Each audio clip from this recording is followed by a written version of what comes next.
বিদেশে পালাতে চান ভাইপো, কিন্তু পালাতে পারবেন না। কিন্তু এই যে বিদেশে পালানোর এই যে চেষ্টাটা কেন, সেটাই আমি বলবো। তিনি আকাশেও দুর্নীতি করেছেন এবং সেটা বড় মাপের দুর্নীতি। সেই দুর্নীতিতে তিনি ফেঁসে যেতে চলেছেন। তারই তো দল না, তার দল তো আর বলা যাবে না, তাকে তো আসল তৃণমূলের দাবিদাররা অপসারিত করেছে। এখন আর তিনি তো সাধারণ সম্পাদক, মানে সর্বভারতীয় সাধারণ সম্পাদক নন। অভিষেক বন্দ্যোপাধ্যায় এমন ভাষা ফেসেছেন যে তিনি 7 দিনের জন্য ডাক্তার দেখাতে বিদেশ যেতে চেয়েছিলেন, কিন্তু আদালত বলছে না, তার জন্য দ্রুত শুনানি করতে হবে, এসব করা যাবে না। কারণ তার বিরুদ্ধে যেসব মামলা চলছে তার তদন্তে তাকে সহযোগিতা করতে হবে, এটা তো আদালতেরই রায়। কিন্তু ভাইপো বাবু নতুন কোন দুর্নীতিতে ফেসেছেন যেটা কেউ বলেনি, আমি আজকে সেটা বলতে চলেছি। যদি এই প্রতিবেদন ভালো লাগে অবশ্যই সাবস্ক্রাইব করবেন পিনাক কি বলছে। এখন জানুন ভাইপো বাবুর বিপুল পরিমাণ কোটি কোটি টাকার আকাশ দুর্নীতির তথ্য, আর সেটা জানতে দেখুন ও শুনুন পিনাক কি বলছে।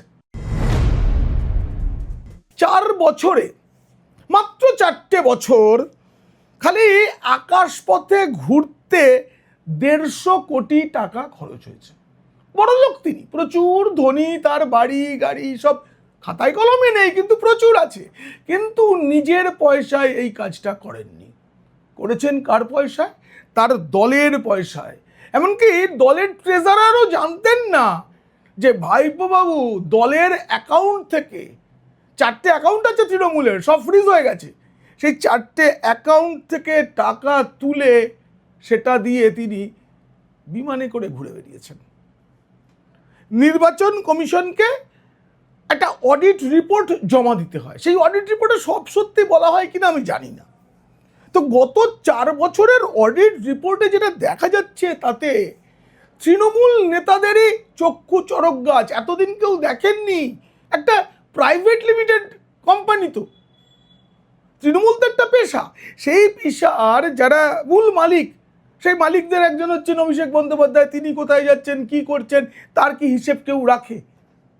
বলুন না, আম্বানি আদানি এসব যে কোম্পানি আছে তাদের কোষাধ্যক্ষরা কি প্রশ্ন তোলেন, আপনি এতবার কেন বিদেশে উঠেছেন, কেন এতবার ফ্লাইটে চেপেছেন? এত প্রশ্ন তোলেন, এতদিন তোলা হয়নি। প্রাইভেট জেটে ঘুরে বেড়ান তো বড় শিল্পপতিরা।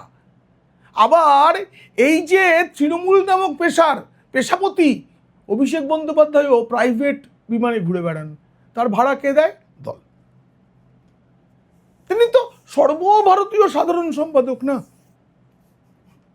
দেখুন, এই যে 150 কোটি টাকা, এর মধ্যে মমতা বন্দ্যোপাধ্যায়ের কিছু খরচ আছে, কিন্তু মনে রাখতে হবে তিনি মুখ্যমন্ত্রী থাকাকালীন ভোটের প্রচার ছাড়া বাকি যা করেছেন সেটা রাজ্য সরকারের পয়সায় হেলিকপ্টারে চড়েছেন বা প্রাইভেট বিমানে চড়েছেন, সেটা চড়া উচিত যায়। কারণ মুখ্যমন্ত্রীর সময়ের মূল্য অনেক বেশি, তাকে কম সময় এক জায়গা থেকে আরেক জায়গায় পৌঁছতে হয়। কিন্তু দলের নেতা, তৃণমূলের যে অডিট রিপোর্ট, সেই রিপোর্টে দেখা যাচ্ছে 2022 সালে বিমান ভাড়ায় ব্যয় হয়েছে 35 কোটির বেশি। এবছর তো 22 সালে কোনো নির্বাচন ছিল না, অতএব মমতা বন্দ্যোপাধ্যায় তো বিমানে চড়েননি, দলের অন্য কোনো নেতাদের সেই সুযোগই নেই, মানে দলের পয়সায় চড়ার। 35 কোটির বেশি টাকা খরচ হয়েছে বিমানে 2022 সালে। 2023 সে বছরেও ভোট ছিল না, সে বছরে খরচ হয়েছে কত? 13 কোটি টাকা। 2024 সালে লোকসভা নির্বাচন ছিল, সর্বভারতীয় সাধারণ সম্পাদক তো গোটা দেশে তো না, দেশের কোথাও তৃণমূল সেভাবে লড়েনি, লড়েছে তো শুধু বাংলায়, কিন্তু খরচ হয়েছিল 56 কোটি টাকার বেশি। আর 2025 সালে কোনো নির্বাচন ছিল না, কিচ্ছু ছিল না, 37 কোটির বেশি। এবার বলবেন একজন সাংসদ, তিনি তো কলকাতা থেকে দিল্লি যাচ্ছেন, দিল্লি থেকে কলকাতা আসবেন। একজন সাংসদ হিসেবে তিনি বিমানের সব ভাড়া কেন্দ্রীয় সরকারের থেকে পান এবং বিজনেস ক্লাসের পান, এটাই নিয়ম, সব সাংসদ পান এটা। এখানে অভিষেক বন্দ্যোপাধ্যায়, সায়নী ঘোষ, সুদীপ বন্দ্যোপাধ্যায়, কাকলি ঘোষ দস্তিদার, এদের মধ্যে কোনো ফারাক নেই। কিন্তু এই দিল্লিতে সংসদেও তিনি তেমন যোগ দিতে যান না। তার অ্যাটেন্ডেন্স রিপোর্ট তৃণমূলের সব থেকে খারাপ যাদের তাদের মধ্যে পড়ে। নতুনরা অনেক বেশি যান। যাই হোক, 37 কোটি টাকা। আর 2024 সালে লোকসভা নির্বাচন বাবদ কত খরচ হয়েছে দলের, তার তো একটা হিসেব দিতে হয়। তাতে বিমান বাবদ যে খরচ সেটা হচ্ছে 46 কোটি টাকা। নির্বাচনে মোট খরচ হয়েছিল 82 কোটি টাকা, আর বিমান চাপার খরচ হয়েছে 46 কোটি টাকা। অর্থাৎ নির্বাচনের মোট যে খরচ তার অর্ধেকের বেশি, হিসেব করে দেখা যাচ্ছে 56% সেটা বিমান ভাড়ায় খরচ হয়েছে। সেই বছর মানে 2024 সাল, লোকসভা নির্বাচনের বছর, বিজেপি সর্বভারতীয় দল, কেন্দ্রের শাসক দল, গোটা দেশে তাদের প্রচার চলেছে। তাতে কত খরচ হয়েছিল? 174 কোটি টাকা। আর সেখানে তৃণমূলের 82 কোটি টাকা। একটা রাজ্যের নিরিখে হিসেব করে দেখা যাচ্ছে বিজেপির তুলনায়, মানে বিজেপিকে তো বলা হয় এখন সব থেকে ধনী দল, বিজেপির তুলনায় বেশি খরচ করেছিল তৃণমূল কংগ্রেস 2024 লোকসভা নির্বাচনে। আইপ্যাককেও তো টাকা দিতে হয়েছে। চুরি করতে হবে না বলুন? এত খরচ যে দলের, এই দলের তো কোনো চাঁদা আটাদা মেম্বারশিপের একটা নিয়ম আছে, 5 টাকা করে মেম্বার হতে হয়। কেউ বুকে হাত দিয়ে বলতে পারবে প্রতি বছর 5 টাকা দিয়ে মেম্বারশিপ নেন যারা তৃণমূল করেন? চুরি না করলে হবে কোথা থেকে বলুন তো? এখন প্রশ্ন উঠছে, এই যে দলের তহবিল থেকে ভাইপো বাবু এত কোটি কোটি টাকা খরচ করেছেন, কার থেকে অনুমতি নিয়েছিলেন? কারো থেকে অনুমতি নেননি। কিন্তু আরো বড় একটা জিনিস আপনাদের আমি দেখাবো, যাতে ভাইপো বাবু আরো বড় ফাঁসতে চলেছেন। তিনি 2014 সালে প্রথমবার লোকসভার সাংসদ হলেন। 2022 সাল পর্যন্ত, মানে তিনি তো 2019-এও জিতেছেন, 2022 সাল পর্যন্ত তার খালি বিদেশ ঘোরার, নানা কারণে বিদেশ ঘোরার যে তালিকা অভিবাসন দপ্তর সূত্রে আমি পেয়েছি, সেটা আপনাদের একবার দেখাবো আমি। এই দেখুন সেই তালিকা, দেখুন 26 বার, স্ক্রিনে দেখুন তালিকাটা আপনারা। তিনি 2015 সালে 2বার ব্যাংকক, না 3বার ব্যাংকক এবং 1বার ইউএসএ মানে আমেরিকায় গেছেন। আমেরিকায় যাওয়াটা উনি বলেছেন তিনি অফিসিয়াল কাজে গেছেন। কোন অফিসিয়াল? ওনার তো ওখানে কোনো ব্যবসা আছে বলে শোনা যায় না। আর বাকি 3টে ছুটি কাটাতে, মূলত শ্বশুর বাড়ি, কারণ থাইল্যান্ডে ওনার শ্বশুর বাড়ি, তাহলে শ্বশুর বাড়ি গেছেন ধরে নেওয়া যাক। 2016 সালে তিনি 1বার ব্যাংককে গেছেন ছুটি কাটাতে, 1বার সিঙ্গাপুরে গেছেন চিকিৎসার জন্য। বলতো সিঙ্গাপুরে কে চিকিৎসার জন্য যায়? লন্ডন, নিউ ইয়র্ক এসব যায়, অনেকে যায়, তাদের সেখানে নাকি ভালো চিকিৎসা হয়। সিঙ্গাপুরে এরপরে 2017 সালে উড়ে বাবারে 4বার বিদেশে গেছেন। 2বার একই সাথে সিঙ্গাপুর ব্যাংকক, 1বার লন্ডন, আবার 1বার ব্যাংকক। 2018 সিঙ্গাপুর গেছেন, লন্ডন গেছেন, সিঙ্গাপুর গেছেন, লন্ডন গেছেন। 2019 তিনি দুবাই গেছেন, সিঙ্গাপুর গেছেন, আবার দুবাই গেছেন পুজোর সময়ে ছুটি কাটাতে, আবার ডিসেম্বরেও ছুটি কাটাতে দুবাই গেছেন। বাপরে বাপ। 2020 সাল, 2020 সালে ভাইপো বাবু একবারে জানুয়ারি মাসে সিঙ্গাপুর ব্যাংকক ঘুরে এসেছেন। তারপরে অক্টোবরে দুবাই, তারপরে আবার 1 বছরের গ্যাপ, কারণ 21-এ ভোট ছিল। তিনি 21 অক্টোবরে মালদ্বীপে ছুটি কাটাতে গেছেন, মালদ্বীপ। এরপরে সেই বছরেই 2022 সালে তিনি 4বার বিদেশে গেছেন, 3বার দুবাই, 1বার আমেরিকা। বুঝুন এতবার তিনি কেন বিদেশে যান, সেটার থেকেও বড় প্রশ্ন, এইসব বিদেশ ভ্রমণের টাকাও কি তিনি দলের তহবিল থেকেই নিয়েছিলেন? এবার তো দল আর পিসির হাতে নেই, ভাইপো নিজেই অপসারিত, এখন তো এটার তদন্ত হবে।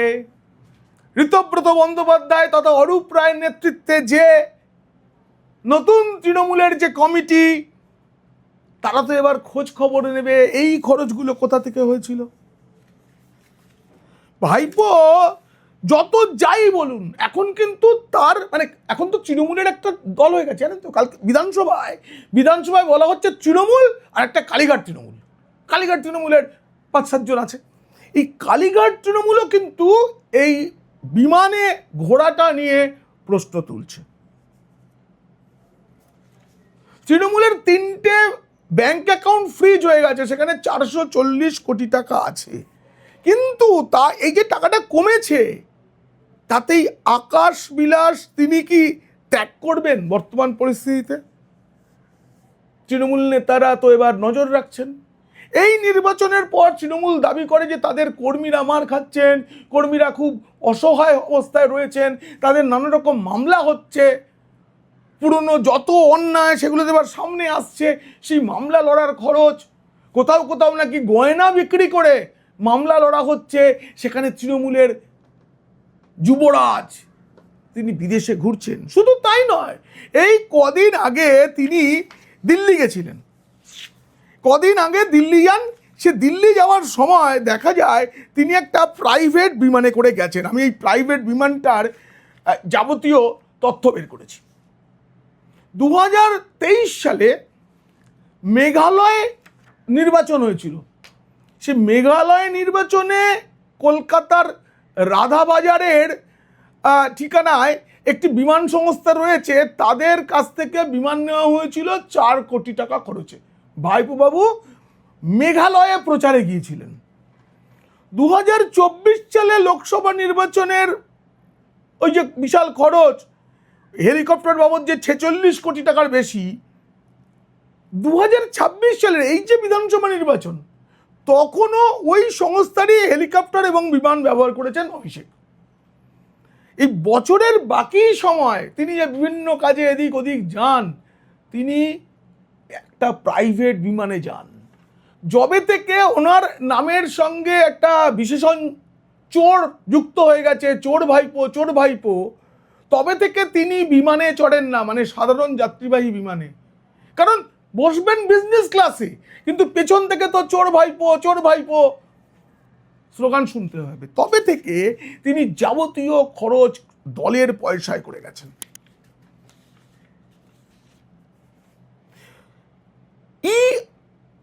যে 135 বিজে লিগাসি 600, এটা হচ্ছে ওই বিমানটার মডেল নাম্বার। একবার বলি, আপনারা বুঝবেন না, আমিও কিন্তু বুঝি না, মাফ করবেন, আপনারা বুঝবেন না বলেছি মানে আমার মতো কিন্তু ছাপোষা আমার দর্শকরা, একটা বিমানের এত কিছু আমিও বুঝি না। যে 135 বিজে লিগাসি 600 মডেল, মানে ভালো, এইটুকু বুঝেছি। এটার ভিআইপি কনফিগারেশন আছে।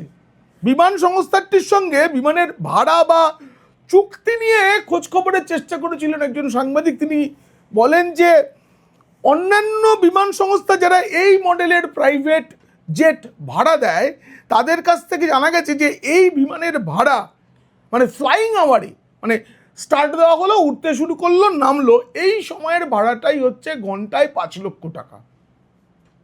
মানে বিমানের ইঞ্জিন চালু হওয়া থেকে বন্ধ হওয়া পর্যন্ত তাকে বলা হয় ফ্লাইং আওয়ার। এর খরচ ঘন্টায় 5 লক্ষ টাকা।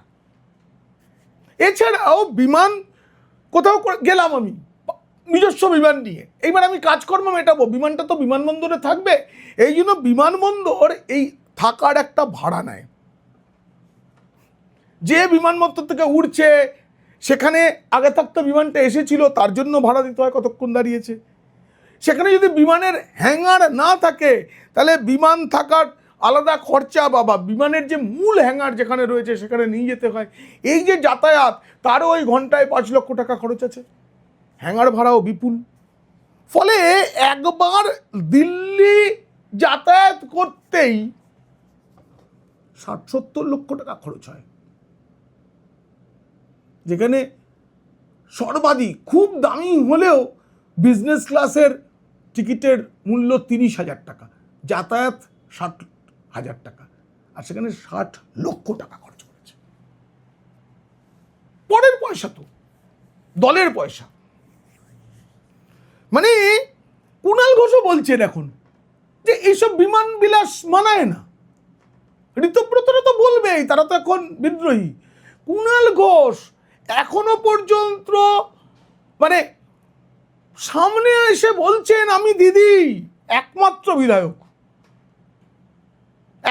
বিধায়ক, বাকি যে কজন 2-4 জন হয়তো আছেন তারা পেছনে পেছনে আছে, এবং যারা হেরে গেছেন চন্দ্রিমা ভট্টাচার্যের মতো তারাও কিন্তু তৃণমূল করছেন চুপি চুপি। একমাত্র কুণাল ঘোষ তিনি পরিষ্কার বলছেন যে এটা মেনে নেওয়া যায় না। দলের মানে উনি একদম বলেছেন যদি এরকম করে গিয়ে থাকেন তা দলের টাকায় হয় তাহলে তার সমর্থন করি না। আর এসব শুনে ভাইপোর কি উত্তর? ভাইপো বলেছেন যারা এসব বলছেন আমি কিসে আসছি কিসে যাচ্ছি কোথা থেকে নামছি, তারা যদি লিখিত দেন তাহলে আমি ইকোনমি ক্লাসে যাব। কে ভাই তুমি? হরিদাস পাল, দলের সাধারণ সম্পাদক হতে পারো, মানে প্রাক্তন, এখন তো প্রাক্তন, কিন্তু অনুমতি ছাড়া দলের ব্যাংক অ্যাকাউন্ট থেকে টাকা নিয়ে এরকম করে ওড়ানো যায়? আমরা প্রত্যেকেই তো কোনো না কোনো সংগঠনের সঙ্গে যুক্ত আছি, পাড়ার ক্লাব হোক, দুর্গাপুজো হোক, কেউ করে কেউ পারে। যদি কেউ করে থাকে তাকে কি বলা হয়? চিটিংবাজ বলা হয়। যদি কেউ পুজো কমিটির টাকায় যদি নিজের বিলাসের জন্য খরচ করে তাকে চিটিংবাজ বলা হয়। কোনো দলের ব্যক্তিগত মানে ক্যারিশমা, আমার ওজন, এইসব দেখিয়ে কেউ যদি কোনো একটা সংগঠন রাজনৈতিক দলের টাকা নিজের মতো করে কাউকে না জানিয়ে খরচ করতে থাকেন, তাকে কি বলা হবে বলুন তো? তাকেও তো চিটিংবাজ বলতে হবে।